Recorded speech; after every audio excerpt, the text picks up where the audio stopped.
Comenzamos la semana en nuestra mesa redonda y comienza la semana en el mundo con tormentas naturales como la que acabamos de vivir ahora mismo aquí en La Habana y tormentas políticas también como la que se están dando en importantes regiones como Europa y el Oriente Medio. De eso estaremos hablando hoy en nuestra mesa redonda de inicio de semana, que tengo el placer de estar compartiendo con mis colegas Bárbara Betancur Abreu, periodista, analista de temas internacionales y también, fundadora de nuestro programa, y Julio César Mejía, editor de Prensa Latina y conductor y guionista del programa Mundo 2020 de Cuba Visión Internacional. Estaremos hablando del encuentro Trump-Putin, de lo que está ocurriendo en Gaza y el genocidio cada vez más cruel contra el pueblo palestino y también qué tal van los tarifazos de Trump. Así que yo les propongo que nos acompañen porque también estaremos estrenando en exclusiva al final de la mesa un testimonio de Ignacio Ramonet sobre Fidel en estos días en que estamos recordando a nuestro comandante en jefe a punto de sus 99 años. Así que les propongo que nos acompañen en nuestra mesa redonda de hoy. Hoy en la mesa redonda, Donald Trump será el anfitrión de la reunión. Se celebrará el próximo viernes en Alaska, suelo estadounidense. Una decisión lógica para Moscú. Es un antiguo territorio de Rusia que Estados Unidos compró hace más de 150 años. El primer ministro de Israel, Benjamín Netanyahu, aseguró en rueda de prensa que su país lanzará muy pronto su ofensiva contra la ciudad de Gaza y los campamentos de refugiados en el centro y sur del enclave, conocidos como la zona de Mawasi, que considera los dos últimos bastiones de Hamás en la franja. Con meses de retraso en medio de pausas y negociaciones, finalmente entraron en vigor los nuevos aranceles del presidente Trump que con su impacto en la inflación podrían costar a cada familia unos $2.400 adicionales. Hoy en la mesa redonda. Bueno, adelanto algunos de los temas de hoy. Vamos, antes de iniciar el análisis, como es habitual en nuestra sección, la noticia del día, que hoy también se ha dado precisamente en Estados Unidos, donde Trump ha dicho sin ningún reparo que los sin techos se tienen que ir fuera de Washington porque hay que embellecer la ciudad.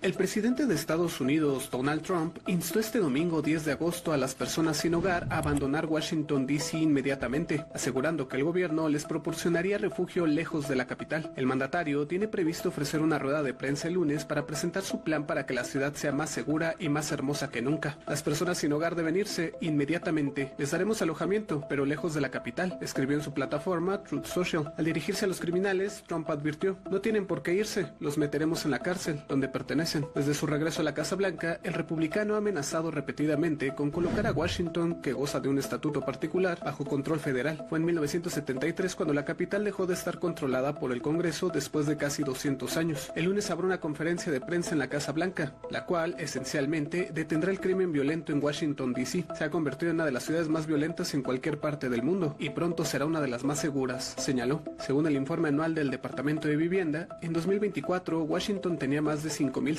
personas en situación de calle, ocupando el puesto 15 entre las principales ciudades de Estados Unidos en ese plano. Los demócratas acusan a Trump de magnificar la violencia en la ciudad, donde datos de la Policía Metropolitana reportan que los crímenes violentos cayeron un 26% este año, mientras que hay un 12% menos de homicidios y un 20% menos de asaltos con armas. En su red social también escribió: los criminales no tienen que irse, los pondremos en la cárcel donde pertenecen, prepárense, no habrá señor buena gente, queremos nuestra capital de regreso. Pero según el gobierno de la capital, las estadísticas apuntan a un descenso del crimen, de un pico histórico de homicidios en 2023 a mínimos no vistos en 3 décadas, con caídas en el homicidio, el robo y los crímenes violentos que han disminuido un 26% respecto al año pasado. La alcaldesa Muriel Bowser, quien ha colaborado con Trump, dice no tener detalles de los próximos pasos y expresó incluso preocupación sobre un posible despliegue de la Guardia Nacional. These are men and women who leave their families to serve our country, and that is just not their primary role, to enforce local laws. So I'm concerned about that. I'm concerned about them not being used efficiently. Por ahora se ha confirmado que más de un centenar de agentes del FBI se sumarán a la lucha contra el crimen local. Bueno, es parte de esa noticia, como decíamos, lo ha dicho sin ambaje, los que están sin techo para fuera de Washington, que hay que embellecer la capital. Y por supuesto, no ha habido ninguna reyerta en redes sociales. Lo cierto es que Trump, que se ha propuesto además reformar la Casa Blanca en una multimillonaria inversión, también quiere apoderarse de los destinos de la ciudad capital y vestirla a su antojo. Y bueno, hoy ha dado esa conferencia de prensa donde ha dicho que la Guardia Nacional estará en el control de Washington, D.C. Ya veremos pues las secuelas que tiene esta decisión. Es nuestra noticia del día, con ella comenzamos la mesa redonda, hablando precisamente de Estados Unidos y el próximo encuentro entre Putin y Trump. Es el tema con el que iniciamos nuestra mesa redonda de hoy.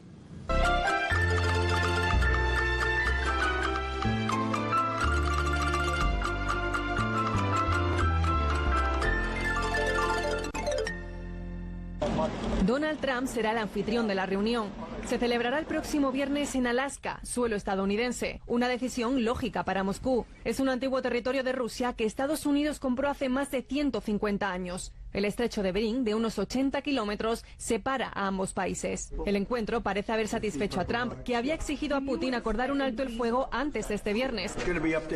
A pesar del plazo agotado, no hay visos de nuevas sanciones a Rusia, como había amenazado el estadounidense. Y ahora, de cara a la reunión, asegura que será necesario que Kiev y Moscú intercambien territorio. Pero Zelensky se niega en rotundo. Los ucranianos no cederán sus tierras, ha dicho. Es el gran escollo de las conversaciones de paz. Kiev rechaza ceder las regiones ocupadas y para Moscú es condición indispensable. Estados Unidos media tras 3 años y medio de invasión rusa. Trump prometió en campaña acabar con la guerra en 24 horas si llegaba a la Casa Blanca. Pero desde entonces, Rusia ha multiplicado sus ataques y avanza en prácticamente todos los frentes. A pocos días de una reunión crucial entre Trump y Putin, las segundas líneas de los gobiernos comenzaron a calentar motores. Londres acogió una reunión preliminar, una mesa formada por el titular de Exteriores británico, el vicepresidente estadounidense y los máximos responsables militares y de Exteriores de Ucrania. El anfitrión David Lammy dejó clara la postura de su gobierno. El apoyo del Reino Unido a Ucrania sigue siendo inquebrantable mientras continuamos trabajando por una paz justa y duradera. El mismo Zelensky avisaba, Ucrania, que por ahora no tiene billete para Alaska, no aceptará ningún trato que no pase antes por Kiev. Los ucranianos no abandonarán su tierra a los ocupantes. Ucrania está dispuesta a tomar decisiones reales que puedan traer la paz. Cualquier decisión que se tome en nuestra contra, cualquier decisión que se tome sin Ucrania será una decisión en contra de la paz. Por su parte, los líderes europeos, que en principio tampoco tendrán presencia en la reunión, firmaron un comunicado conjunto. Ucrania tiene libertad para decidir su propio destino. Solo se pueden llevar a cabo negociaciones significativas en el contexto de un alto el fuego o una reducción de las hostilidades. El camino hacia la paz no se puede decidir sin Ucrania. Seguimos comprometidos con el principio de que las fronteras internacionales no deben modificarse por la fuerza. Una reunión bilateral que de momento volverá a tener lugar sin la presencia de Kiev ni de líderes europeos, para poner aparentemente fin a una guerra que se libra en Ucrania y en el continente europeo. Bueno, sin duda es la noticia del momento, esa reunión el viernes entre Trump y Putin en Alaska. Trump ha declarado hoy que consideró muy respetuosa la decisión de Putin de reunirse en territorio estadounidense, mientras la Unión Europea ha pedido unidad transatlántica ante la cumbre Trump-Putin. ¿Cómo ver este acontecimiento, Mejías? ¿Por qué en Alaska? ¿Por qué escoger este lugar para una reunión como esta? ¿Qué expectativas hay sobre esta cumbre entre los dos mandatarios?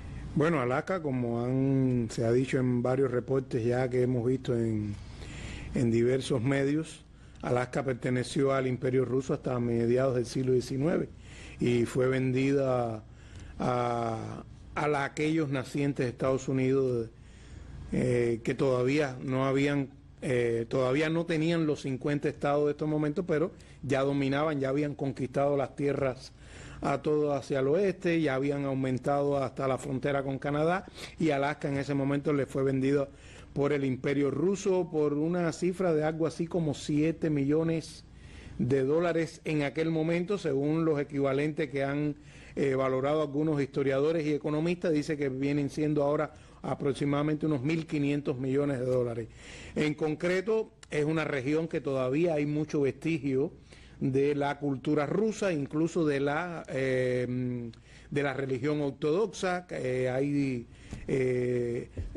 iglesias ortodoxas en varios sitios dentro de la geografía de Alaska, población, una notable cantidad todavía de población que es descendiente directa de población rusa o tienen antecedentes en antiguos ciudadanos rusos, apellidos que todavía perduran a lo largo de la historia, han ido incluso la gobernadora y algunos de los representantes políticos por el estado de Alaska, que hace algunos meses habían estado atacando muy fuertemente al hecho de que no se siguiera apoyando a Ucrania como lo había hecho el anterior presidente, el ex mandatario Biden. Ahora han dicho que qué bueno que esos diálogos se van a efectuar en Alaska, porque a ellos como Estado integrante de los Estados Unidos, les interesa mucho tener cercanía de diálogo con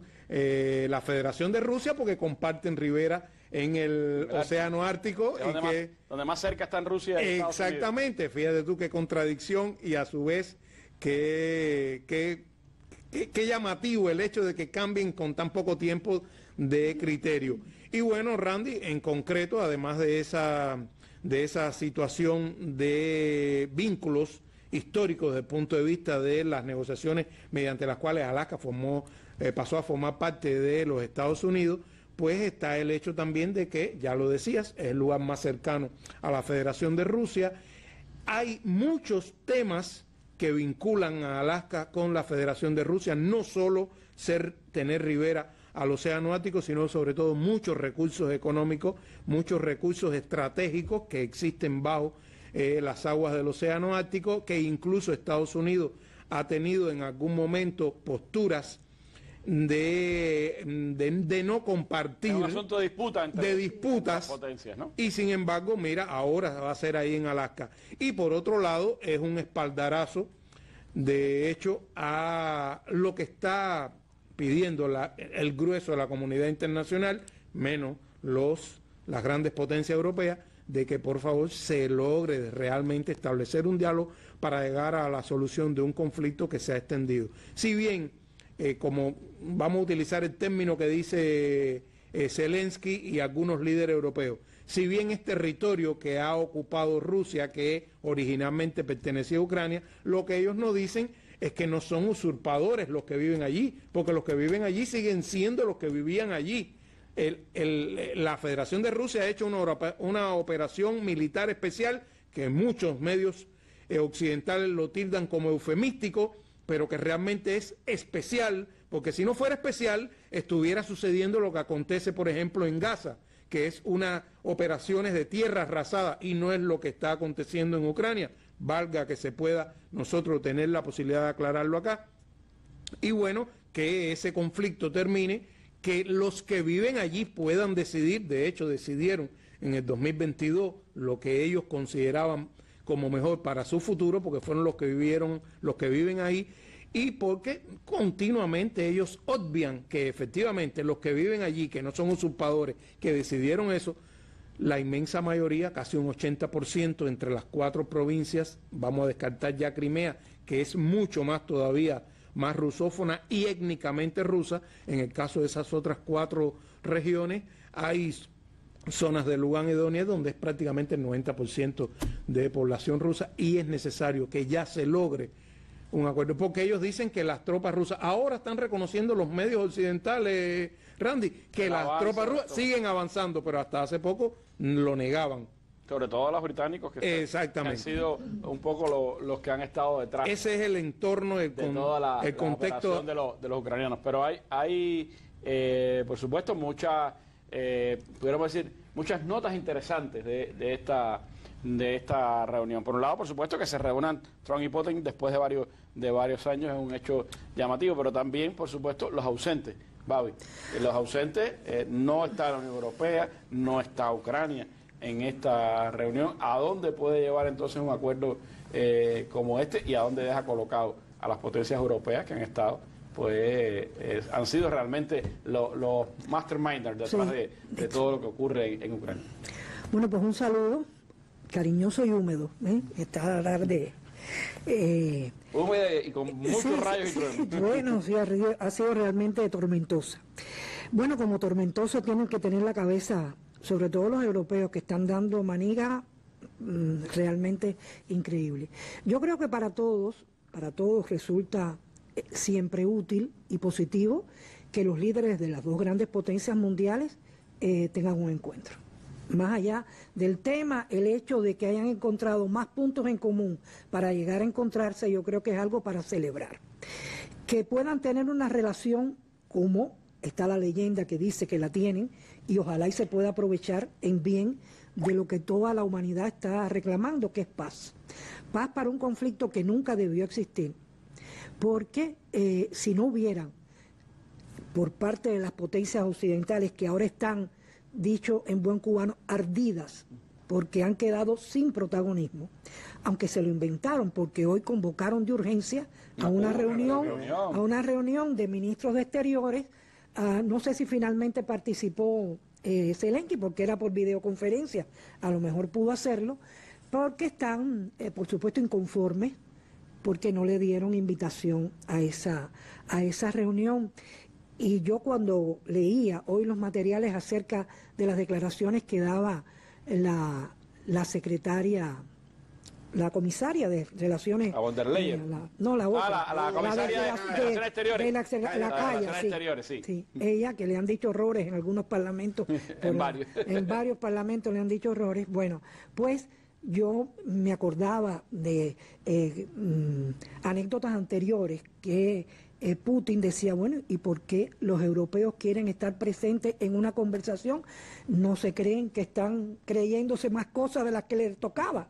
En resumidas cuentas, yo creo que ellos sí se sienten con el derecho de participar, porque ellos son los que están azuzando la guerra. Ellos son los que desde un primer momento empezaron a ver con malos ojos aquella propuesta que a todo el mundo le pareció una exageración, pero ya todo el mundo está actualizado, está ya acostumbrado a la grandilocuencia y las cosas que hace Trump, de que en 24 horas iba a alcanzar la paz. Todo el mundo sabía que eso era un eufemismo mayúsculo, pero lo cierto es que ahora ellos se han convertido, junto con Zelensky, o quizás han convertido también a Zelensky en el principal valladar para que continúe una negociación. Realmente, porque son los que están diciendo, recordando las cosas que él a lo mejor no recuerda, lo están adoctrinando de manera muy bien, porque él se siente muy bien acompañado por la Unión Europea para tomar posiciones que están contrarias a un acercamiento, a un diálogo, y hacer que quieran o no quieran. En una negociación ya todo el mundo sabe que alguien cede un poquito por aquí y otro por allá. Hay condiciones que son realmente inviolables para los dos países. Y eso que recordaba Mejía, que hay que tenerlo muy bien en cuenta, porque esos que votaron porque querían seguir perteneciendo a Rusia, como en algún momento lo fueron cuando era el gran país, cuando era el gran país de la Unión Soviética, no solo lo quieren porque tienen sus raíces, sino porque además estaban siendo eliminados, bombardeados. Una política de racismo, de limpieza étnica prácticamente estaban llevando a cabo los fascistas, que todavía se mueven y están detrás de toda la política que empezó. Si además la responsabilidad que tiene la Unión Europea y Estados Unidos también no hubieran cercado a Rusia como lo estaban haciendo con la OTAN, realmente esos eran elementos sobre los cuales estuvo advirtiendo muchísimo tiempo Rusia de que no lo iba a permitir. Y por eso ese calificativo de especial, porque yo no soy experta, y creo que lo dije una vez aquí, yo no soy experta en temas militares, ¿bien? Pero yo creo que si las tropas rusas no están en Kiev es porque no era el interés que tenía Rusia de llevar a ocupar el país. Rusia era una operación especial, porque si se ha extendido es justamente no porque tenían que dejar de hacer lo que le diera la gana, sino porque después la contraparte no ha tenido voluntad para encontrar un diálogo. A pesar de que se han hecho varios intentos y que se han hecho varias propuestas, pero te actualizo de lo que estabas hablando. Bueno, la Callas, que no es María, la jefa de la diplomacia de la Unión Europea, dijo que detrás del Consejo de Asuntos Exteriores, al que asistió el ministro de Exteriores ucraniano, quien asistió Andriy Shiva, que los ministros expresaron su apoyo a los pasos de Estados Unidos que conduzcan a la paz justa. En fin, todo el mundo está aquí. Señaló que la unidad transatlántica, el apoyo a Ucrania y la presión sobre Rusia es la forma en que pondremos fin a esta guerra y evitaremos futuras agresiones rusas en Europa. Mientras tanto, trabajamos en más sanciones contra Rusia, más apoyo militar a Ucrania y más apoyo a las necesidades presupuestarias y al proceso de adhesión de Ucrania a la Unión Europea. Bueno, hoy parecen más dispuestos a darle dinero porque hubo un momento en que empezaron a recoger pita porque era demasiado lo que le estaban dando a que se ha convertido como en el niño mimado que tienen ahora. Pero me llama la atención justamente lo que están diciendo. Están construyendo una narrativa que la repiten y la repiten de que Rusia es un peligro para Europa. Yo quiero que mencionen una sola agresión anterior, es decir, están construyendo sobre esa base, es el miedo el coco de Rusia, si ahora hay que tener garantías de que no solo sea la seguridad de Ucrania, sino también de Rusia, y es otra línea de los mensajes que están tratando de colocar a nivel mundial. Bueno, pues hay también noticias de que el canciller alemán Friedrich Merz, el presidente francés Emmanuel Macron y el primer ministro británico Keir Starmer presidirán el miércoles una reunión de emergencia de la coalición de voluntarios a la que se sumarán Trump y Zelensky. También se espera que participen los líderes de Italia, Finlandia, Polonia, el secretario general de la OTAN, así como Ursula von der Leyen y Antonio Costa, que dirigen la Comisión Europea y el Consejo Europeo respectivamente. El Elíseo precisó que ese mismo día se celebrarán otras reuniones por videoconferencia en distintos formatos, incluida una a la que asistirá el presidente Trump. La situación y los últimos acontecimientos en el Oriente Medio y en particular la situación humanitaria de Gaza también figuran en el orden del día del Consejo, figuraban en el orden del día del Consejo de Asuntos Exteriores. Veremos entonces esa reunión del miércoles. Otra de las cosas llamativas de todo esto y que habla de cómo anda la política también dentro de los Estados Unidos. El pobre Marco Rubio, que es el político más impopular de Estados Unidos según la última encuesta, pues ni fue el que mandaron a Rusia a negociar, mandaron a Steve Witkoff, que es el enviado especial para asuntos especiales, y ahora mandan a Gran Bretaña a negociar al vicepresidente. Es decir, el jefe de la diplomacia no aparece en los asuntos de la diplomacia, pero es otro de los detalles a apuntar. En esto lo cierto es que el miércoles habrá que ver esta cumbre que los europeos están organizando y el viernes pues habrá que ver el resultado final de esa importante reunión entre Trump y Putin que tendrá lugar en Alaska. Es el tema con el que, por supuesto, comenzamos la mirada esta semana, pero hay otros más, así que yo les propongo que nos sigan acompañando. Fidel, soldado de las ideas. El sitio web más completo sobre la vida, el pensamiento y la obra de Fidel Castro. Sus discursos, reflexiones y otros artículos. Una cronología de los más relevantes hechos de su historia revolucionaria. Un compendio de sus viajes por el mundo llevando la voz altiva de su pueblo. Una amplia recopilación de fotos y videos de importantes momentos de su vida. Libros, afiches, opiniones de personalidades de todo el mundo. Todo ello en www.fidelcastro.cu.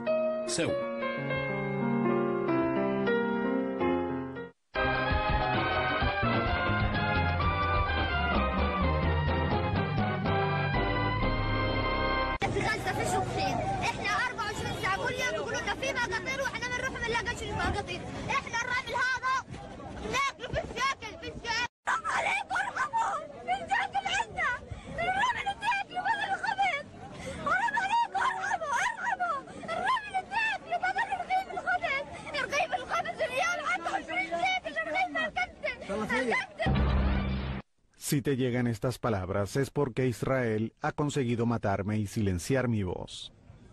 Este es parte del último mensaje que dejó el periodista palestino Anas Al-Sharif, reportero de Al Jazeera, publicado en su red social tras su asesinato por parte del ejército israelí. Al-Sharif fue víctima de un ataque de un dron israelí durante la noche sobre una carpa donde trabajan los periodistas cerca del hospital Al-Shifa, donde disponen de electricidad y conexión a Internet. Al Jazeera confirmó que otros 4 periodistas y un asistente fueron asesinados en el ataque dirigido contra los empleados de la cadena este domingo.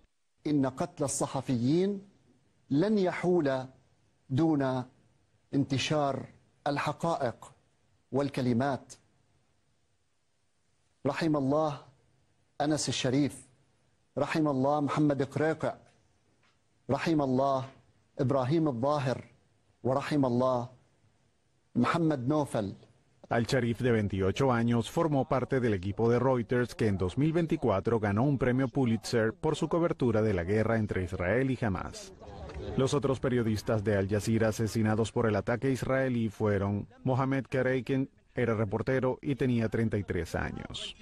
Ibrahim Saher, de 25 años, era camarógrafo, al igual que Mohamed Aliwa.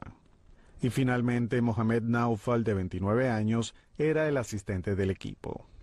Un sexto periodista, Mohammad Al-Kaldi, reportero independiente local, también murió en el ataque, según informaron este lunes los médicos del hospital Al-Shifa. La Oficina de Derechos Humanos de las Naciones Unidas condenó el asesinato de los periodistas y afirmó que las acciones del ejército israelí constituían una grave violación del derecho internacional humanitario. Los palestinos informaron que los bombardeos han incrementado su intensidad. El primer ministro de Israel, Benjamín Netanyahu, aseguró en rueda de prensa que su país lanzará muy pronto su ofensiva contra la ciudad de Gaza y los campamentos de refugiados en el centro y sur del enclave, conocidos como la zona de Mawasi, que considera los dos últimos bastiones de Hamas en la franja. Antes dijo se crearán zonas de seguridad a las que desplazar a la población. No especificó dónde, pero añadió que les dará comida, agua y atención médica. A principios de julio, la ONU ya advirtió que estas áreas pueden constituir campos de concentración de facto. Netanyahu se dirigió esta vez a la prensa internacional, una convocatoria que no se repetía desde hace un año. Indicó que busca un desplazamiento como el que ocurrió en Rafah, cuya población, entre ellos 1,4 millones de refugiados, fue obligada a salir de allí en mayo de 2024, cuando el ejército lanzó una operación contra ella. Bueno, Netanyahu dice que ocupará Gaza y le dará alimentos a los gazatíes, mientras un niño reclama porque no puede comer pan, tiene que comer arena, porque no hay harina allí en Gaza y porque no hay alimentos allí en Gaza. Babi, la situación de los territorios palestinos ocupados es sin duda una de las noticias también más importantes del mundo de hoy, por mucho que las grandes potencias occidentales hagan de oídos y de vistas esquiva a lo que allí está. Es realmente una vergüenza, es una vergüenza, además un dolor. El que no se duela con una imagen como esa, yo digo que no es persona, ¿no? Porque es imposible no sentirse tan uno mismo vulnerable y al mismo tiempo tan impotente de no poder hacer absolutamente nada. Y la humanidad, bueno, mira, el otro día el representante palestino que habló en una de las reuniones de Naciones Unidas decía que sí, pero que sí, que se podía agradecer todo lo que estaban diciendo. Fue una reunión en la que todo el mundo dijo su preocupación, su condena a Israel. No basta con decirlo, hace falta hacer, y todavía hay muchas cosas que se le permiten a este Estado sionista. En primer lugar, el padrinazgo, la complicidad, porque ya no se está hablando de no hacer. Ya no hacer en el caso de Gaza, no actuar en el caso de Gaza, te convierte en cómplice, y mucho más lo es Estados Unidos. Que sigue dando miles de millones de dólares. Pero además lo hace de la misma manera que desembosadamente dice que los pobres se tienen que ir de Washington porque tiene que estar bonito y tiene que estar bello y todas esas cosas. De igual manera no va a las reuniones donde se está tratando, hay que votar, vota en contra de lo que vota el resto de la comunidad internacional ahí representada. Es decir, él no tiene ningún problema en demostrarlo, y cuando le dice algo y dice no se ha portado bien Israel, es decir, como un cocotazo a un niño que se portó bien, que no te voy a dejar, te quito el celular y no vas a ver a jugar ahora con el celular, no puede ser. Entonces, bueno, eso puede conseguirlo únicamente por el apoyo que tiene de Estados Unidos y de alguna manera el dejar hacer de parte de los más importantes de la comunidad internacional, no porque sean pueblos más importantes, sino porque tienen más poder económico y le siguen todavía suministrando. Es terrible que después de los meses en que ya lo que se está consumando es un genocidio, Todavía hay países que estén discutiendo que no le van a vender armas. Es decir, el mes pasado se lo vendieron, el mes antes pasado se lo vendieron, y hoy todavía hay algunos que se lo están vendiendo. Entonces, ¿de qué vale un discurso en Naciones Unidas? Los mismos europeos que dicen que hay que hacer la paz en Ucrania. La paz de Ucrania sí, es decir, hay algunos muertos que valen de una manera y otros que valen de otra. Y por eso digo que ya no es solamente el discurso. Que no se van a seguir acompañados los gobiernos por cualquier decisión que tomen, es una falacia. Porque si alguna causa en este momento concita solidaridad internacional, es la causa palestina. Más de 400 presos en Londres este fin de semana. Entonces, y sale entonces el primer ministro diciendo que sí, que va a reconocer a Israel, al Estado palestino. Al Estado palestino lo va a reconocer si Israel no detiene la masacre. Si empieza a matar un poquito menos, como comentábamos hace un rato, a lo mejor no reconoce el Estado palestino. Hay mucha hipocresía. Y si alguna causa ha concitado la solidaridad internacional de todos los pueblos del mundo, de todos, incluso del pueblo israelí, hubo marcha, hubo manifestaciones, más de 100.000 israelíes. Porque además ese plan lo que viene es a complicar cualquier negociación posible para el regreso de rehenes israelíes a sus hogares. Y se lo están diciendo. Y los ciudadanos de este país, la inmensa mayoría, está claro que el mantenimiento de esa guerra, además del carácter imperialista que tiene ese gobierno, es la manera también de que él se está salvando. Él sabe que cuando termine la paz y lleguen las negociaciones y vuelva entonces el gobierno tiene la carpeta de este tamaño lo que lo está esperando. Y entonces, mientras tanto, él puede conseguir un propósito que lo tienen desde siempre, de desaparecer a los palestinos, lo tienen. En realidad, desde un primer momento, lo han tenido. La política sionista, no estamos hablando de los judíos, no estamos hablando de una comunidad hebrea que tiene sus valores, tiene sus tradiciones y tiene también su territorio y tiene derecho a estar en una parte de ese territorio, pero los palestinos también. Y entonces, claro que con ese plan, que además es una barbaridad, porque ahora está diciendo que les va a dar casa y que ahí lo que va a poner y que una administración que no sea ni de fulanitos ni de menganitos, y bueno, y aquello era un chiste, el resort que iban a hacer ahí, una gran punto turístico internacional. Entonces realmente es una desfachatez, y la comunidad internacional se lo permite, como le permite que se mueva fuera de Israel. Mira, ahora que el otro está diciendo que, bueno, que vaya a buscar la Miraflores a Maduro, ¿no? Sí. Todo el mundo sabe dónde está Maduro. Entonces, que está diciendo que no puede, que lo tiene que capturar porque no sé qué. Bueno, ¿y qué pasa con Netanyahu? Que fue y se movió por Europa cuando ya estaba dictada la orden de la Corte Penal Internacional. Entonces, bueno, ¿somos o no somos? La complicidad de los países europeos sobre todo, y por supuesto la de Estados Unidos, que es el aliado fundamental. 17.000 millones el año pasado, se dice que 22.000 millones. Ahora en la ley bonita, como es bella y maravillosa. Más dinero todavía para Israel. Y por el otro lado, la comunidad internacional que habla, Mejía, de que se está reproduciendo el Estado israelí, el Estado sionista está reproduciendo las mismas prácticas que los fascistas hicieron contra el pueblo judío, campos de concentración, genocidio contra un pueblo, un exterminio sin duda atroz como esas imágenes que estábamos viendo. Pero no solo, Randy, voces desde el exterior, que como bien decía Babi, dentro del propio Israel, que le están criticando fuertemente la política ya de tierra arrasada que está llevando Netanyahu. El líder de la oposición, Yair Lapid, acaba de criticar fuertemente el hecho de que Netanyahu se pronunciara por atacar definitivamente ya a toda Gaza y tomar toda Gaza, porque él dice que no es más que una muestra de su propio revés, del revés de su gobierno, de tener tantos problemas internos y que se le está desquitando en el genocidio que está teniendo contra el pueblo palestino, especialmente o desgraciadamente contra la Franja de Gaza, pero también en Cisjordania ocupada. O sea, las acciones contra el pueblo palestino, Gaza centra la atención, pero no vayamos a pensar que la otra parte del pueblo palestino, aislado, separado de este, porque recordemos que inicialmente lo que se estableció en Naciones Unidas era que iban a estar conectados, no están conectados.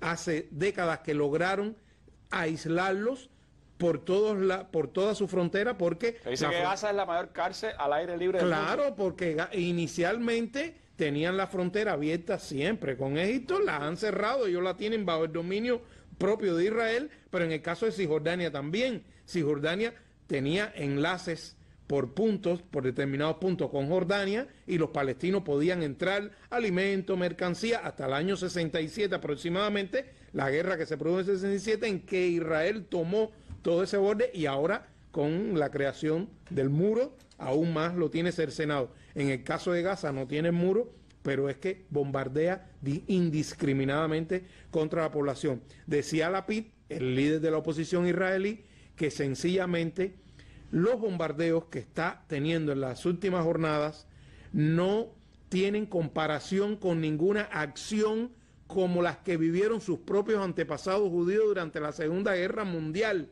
y que por tanto él considera que es una deshonra, como bien decía Babi, para ese pueblo hebreo judío que sí tiene derecho, y que por su derecho a vivir en tierras de ellos, y que por supuesto condenan también estos crímenes, porque hay que estar claro que ya Babi lo decía, que el expediente que él tiene y por el cual él trata de no caer es porque ese expediente de verdad cada vez está más engrosado, y sin que a ese expediente le sumen, gracias al apoyo que tiene de Estados Unidos y de Occidente, los millones de palestinos que han fallecido, que han muerto, que han sido asesinados por, cuando dije fallecido me refiero a los que mueren por causas colaterales, pero los otros son asesinados in situ por los grandes bombardeos. Perdón, esas imágenes que vimos al inicio, esas son las de un niño, pero como tal hay en estos momentos una gran cantidad de madres con niños en estado de desnutrición en los hospitales, en los pocos hospitales que quedan en Gaza. Y ellas mismas desnutridas. Desnutridas. Y cada vez que oigo el hospital Al-Shifa, pero es que de Al-Shifa lo que queda ya son ruinas. Y es el único que está funcionando. Y no sé, mira, me estoy conmoviendo también, perdónenme, pero es que no es fácil poder hablar de todo eso sin que nos emocionemos. Como decía Babi, no pueden ser seres humanos los que están conduciendo. Es una vergüenza para la humanidad lo que está ocurriendo allí. Es una vergüenza que se siga pues admitiendo que el Estado israelí asesine a mansalva a niños, mujeres, ancianos, a periodistas que estaban cumpliendo con su labor. Es una vergüenza que la comunidad internacional no pueda detener el genocidio, porque el gendarme principal, que es Estados Unidos, así lo quiere, y porque sigue enviando pues municiones, armas y miles de millones de dólares para sostener al gobierno de Israel. Una vergüenza que la comunidad internacional no se puede seguir permitiendo y que hay que seguir denunciando en todos los espacios, y que también, bueno, por supuesto, desde nuestra mesa redonda seguiremos a lo largo de todos estos días. Vamos al tema final de nuestra mesa redonda. ¿Qué ha pasado con los tarifazos de Trump? Tenemos poco tiempo, pero hablaremos sobre eso.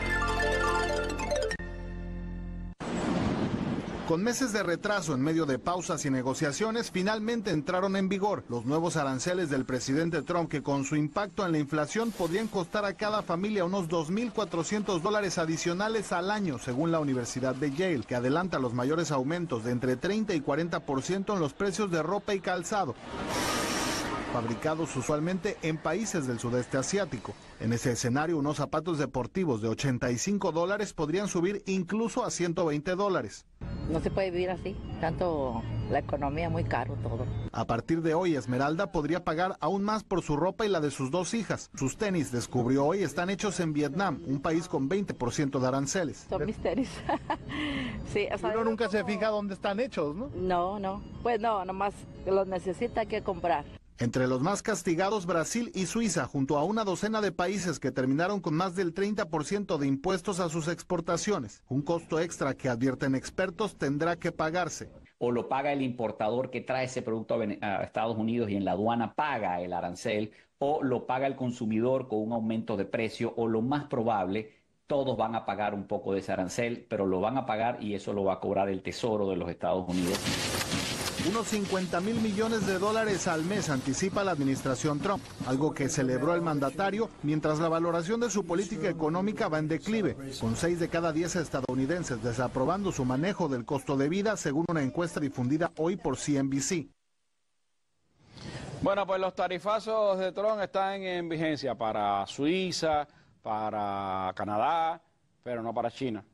Hoy Trump ha firmado una orden que extiende la tregua de la tarifa de China por 90 días, según ha dicho, y eso es parte también de las dinámicas, Mejía, que estos tarifazos de Trump tienen para la economía norteamericana y también para la economía mundial, pero él sabe hasta dónde puede llegar, ¿no? Claro, Randy, porque si mira como Babi dice, sabe dónde se rasca, y es cierto, porque en el caso de China sería mucho más grande la herida hacia el interno de Estados Unidos, porque todos sabemos que la producción o las exportaciones chinas tienen copado todo el mercado, el consumo del estadounidense promedio y del que no es promedio.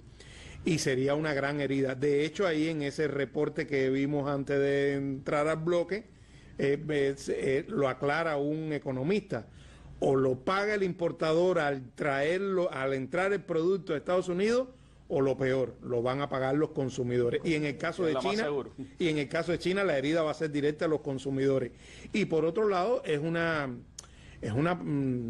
carrera desenfrenada la de estos tarifazos, como una vía para tratar de sacar a Estados Unidos de esa situación grave que tiene de la deuda pública. Pero lo que dicen muchos economistas es que esa enorme deuda pública que tiene no la va a resolver imponiéndole estas tarifas, estos aranceles exorbitados al comercio con toda la comunidad internacional. Todo lo contrario, buena parte de esa deuda la tiene China. La tiene China. Y si le suben los aranceles, por supuesto China que venderá parte de esa deuda. Exactamente. Y en el caso de que tú decías, no a todos, a unos sí, a otros no. Bueno, no sé, me imagino que a Suiza le estará poniendo importe a los chocolates, a productos que se quedó loco cuando vieron que... Claro, a Suiza. 39% Suiza. 39%, y tú dices, bueno, ¿qué producción? Porque es todo de servicio y de consumos de este tipo.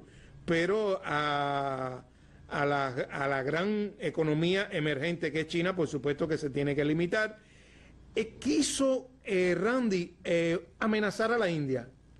¿A partir de qué? Le dijo, si sigues importando el petróleo ruso, el crudo ruso, te va... Y le puso una cierta cantidad de aranceles a determinados productos, pero tampoco se ha lanzado a toda la gama de importaciones, porque después de China, otro de los grandes mercados donde importan hacia Estados Unidos grandes e importantes cantidades de materias primas definitorias para la industria norteamericana es en la India. La India, que por cierto le contestó a Trump diciéndole, bueno, pero si ustedes le compran a Rusia tanto combustible, le compran tantos materiales, le compran tantas materias primas, ¿cómo nos van a acusar nosotros? De hecho, la India le sacó los colores porque lo que no ha hecho la prensa de Europa, lo dijo la India, la prensa de Europa ha dicho hay que seguir más sanciones, más tarde contra Rusia, pero es que ustedes les siguen poniendo sanciones, se han olvidado de sus productores medios y pequeños del agro ahí en Europa que están sufriendo,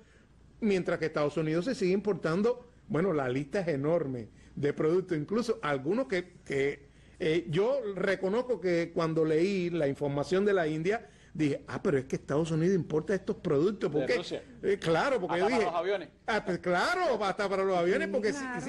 ¿Y por qué sanciones contra la industria aeronáutica rusa por parte de Occidente si en definitiva le siguen comprando también piezas? Pero yo pensé, bueno, productos muy importantes como combustible nuclear, el propio crudo o derivados del petróleo que no lo producen en otro lugar y que Rusia sí es un gran productor, sobre todo lubricantes especiales que se usan en la aviación, Y bueno, eso es tan lógico, pero no, después vi que dentro de los productos que importa Estados Unidos y que la India le dijo, ustedes importan esto, hay hasta cuestiones de confitería, de exquisiteces, digamos, de la vendimia del Cáucaso, y todo eso lo tratan de ocultar, y tú dices que eso no parece ser tan imprescindible, y ellos lo siguen importando. Bueno, esto es un poco anecdotario, pero es la prueba de que la hipocresía... Haz lo que yo digo y no lo que Exacto.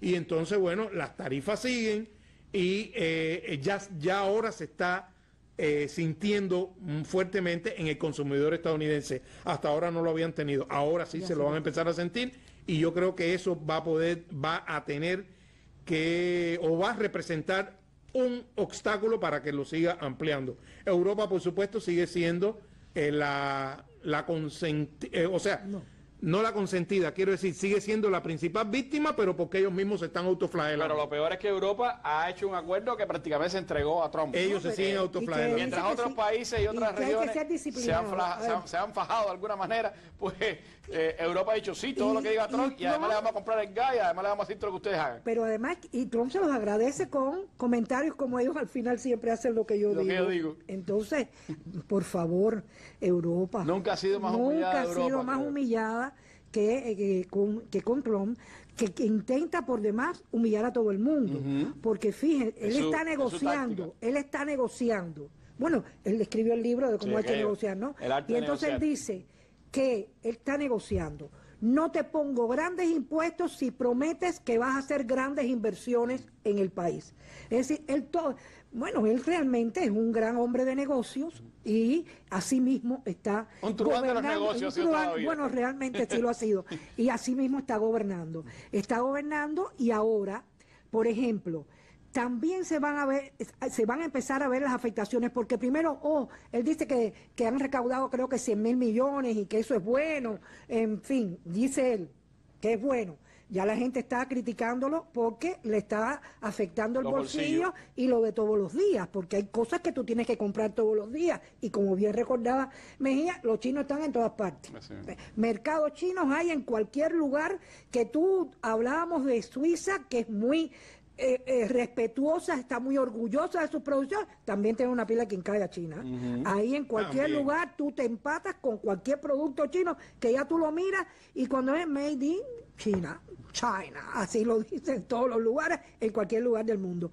Y lo que pasa es eso, que tú puedes como es el perro, pero jugar con la cadena, sí, pero no con el perro, ¿no? Pero no con el perro.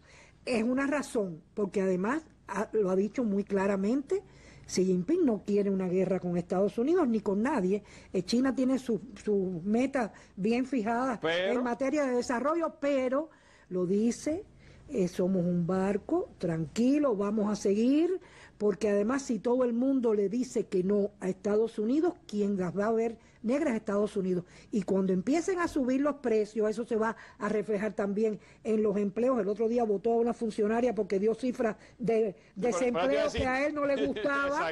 Y como él tiene de los impuestos también lo votó. Por eso, como él tiene un sentido de la democracia muy particular, él cree que también votar a la gente porque le cae mal es un derecho y es una muestra de democracia de su gobierno. Así está funcionando él, un pasito para adelante María y un pasito para atrás. Cuando crees que va a aplicar un impuesto no se lo aplica, y cuando crees que ya se calmó la marea, como le hizo a la Unión Europea, que primero eran 15 y después lo amenazó con 35 y ahora para adelante y para atrás, igualito. Bueno, pues hay que seguir esta noticia por el impacto que tiene en la economía mundial y por supuesto en la inflación a nivel internacional. Esto tiene un impacto concreto también y es un asunto al que tiene pues en ascuas a toda la economía internacional, y que ya de hecho, bueno, los alimentos, la FAO estaba diciendo, crecieron por primera vez en los últimos 2 años el conjunto de la canasta de los alimentos en el mundo de una manera visible, y esa es parte de los efectos que va teniendo esto. Bueno, le agradezco muchísimo a ustedes haber estado con nosotros, haber podido acercarnos a estos temas, y nos queremos despedir comenzando el homenaje que la Mesa Redonda hace a Fidel en este inicio del centenario de la celebración de su cumpleaños. A Fidel dedicamos este testimonio exclusivo de Ignacio Ramonet, el hombre que pudo hacerle la más extensa entrevista que está en ese libro, 100 horas con Fidel, y que pues accedió abrir este espacio en nuestra mesa redonda. Nos despedimos. Muy buenas noches.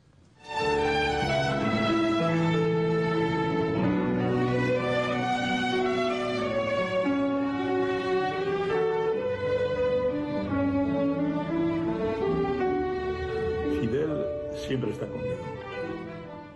Lo tengo aquí, en esta pequeña imagen que he conseguido, porque sé que él dijo que no quería que se le representase, pero se ha podido obtener una pequeña imagen que me acompaña.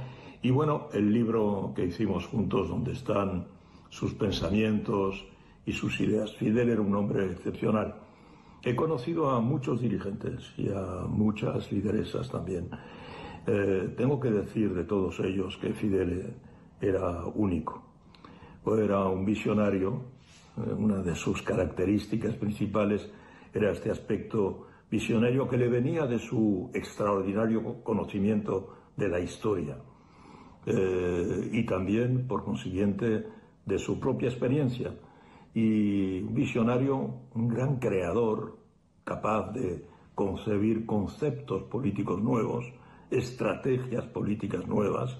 La Revolución Cubana es una revolución muy original, extraordinariamente original, evidentemente entronca con las revoluciones que desde el final del siglo XVIII se hicieron en el mundo, la Revolución Americana y la Revolución Francesa, sobre todo por su radicalidad, y evidentemente la Revolución Soviética, pero es una revolución original, y esa originalidad, ese aspecto irreductible y profundamente cubano de la Revolución Cubana se le debe a Fidel Castro, un gran, repito, creador. Y la tercera gran característica de Fidel era su visión estratégica.